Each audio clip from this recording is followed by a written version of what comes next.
Selamat pagi pemirsa, senang sekali saya Dila Alzana kini kembali hadir bersama Anda di Delza News dan berikut liputan.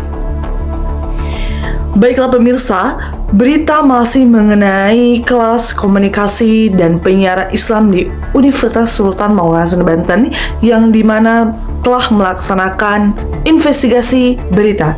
Dan berikut adalah keterangan dari kegiatan yang telah mereka lakukan dari beberapa minggu lalu.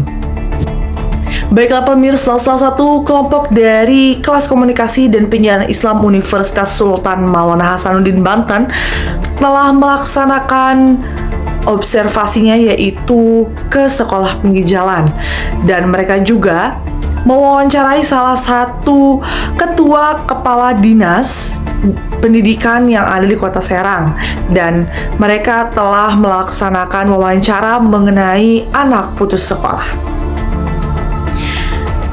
Para mahasiswa dari kelompok Blind Spot tidak hanya sekedar mewawancarai sekolah pinggir jalan saja, bagian dari sekolah pinggir jalan saja, tetapi mereka juga telah mewawancarai salah satu dari perwakilan dinas pendidikan, yang dimana mereka ingin mengetahui mengenai anak yang putus sekolah yang berada di Kota Serang ini, dan mereka mewawancari dan mendelik kasus-kasus dari anak putus sekolah tersebut.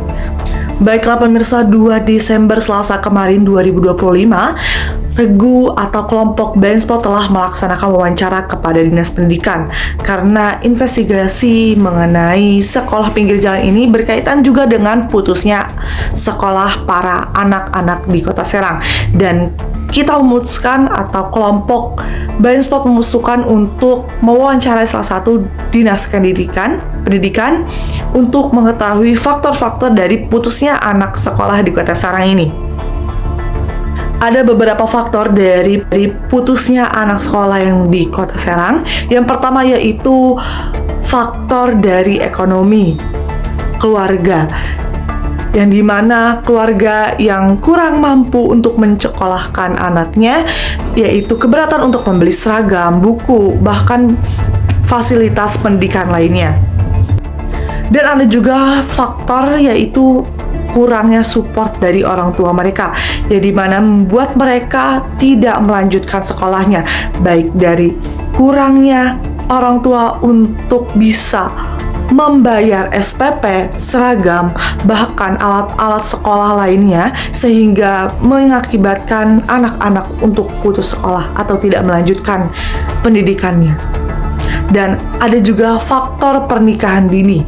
Banyak sekali kalangan menengah ke bawah yang berpikiran untuk menikahkan anaknya di usia dini sebelum mereka mampu untuk berkeluarga. Tidak seformal di sekolahan pendidikan di SD, SMP atau SMA negeri, tapi mereka bisa melaksanakan kegiatan belajar di SPJ atau sekolah pinggir jalan ini. Walaupun metodenya berbeda, tetapi mereka masih bisa melaksanakan kegiatan belajar mengajar yang cukup bisa diambil dari mereka.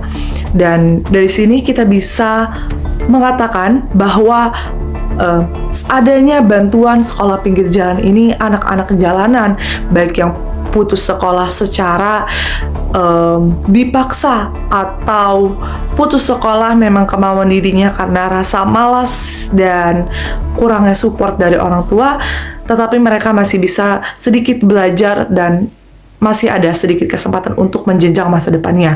Baiklah, sekian dari saya, kurang lebihnya sampai jumpa.